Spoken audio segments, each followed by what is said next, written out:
Projeto de Lei número 9/2013, de autoria do vereador Julino Pesce.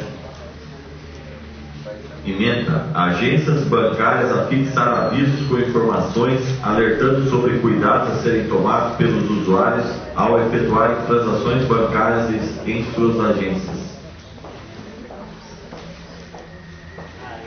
Está em discussão o projeto de lei.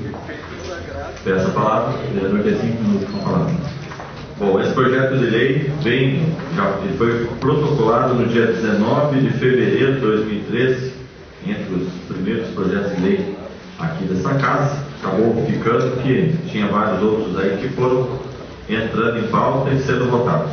Então, vale salientar a importância não só desse projeto de lei, mas esse projeto de lei do vereador Policial Batista, do vereador Paulinho, que nós estamos realmente preocupados com essa questão, principalmente no começo do mês, quando as pessoas mais idosas vão para buscar seus benefícios, sua aposentadoria.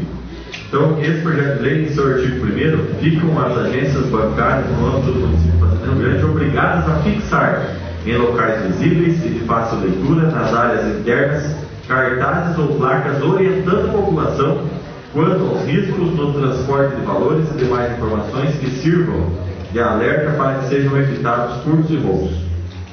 Então, as instituições têm um prazo de 90 dias a contar da publicação dessa lei para adaptarem-se às disposições.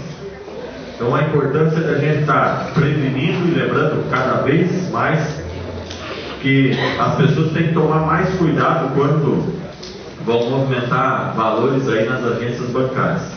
É com esse intuito que eu fiz essa lei e os demais vereadores têm feito as leis para que a gente possa diminuir mesmo, protegendo o cidadão fazendense, que é o mais importante. Muito obrigado, senhor presidente.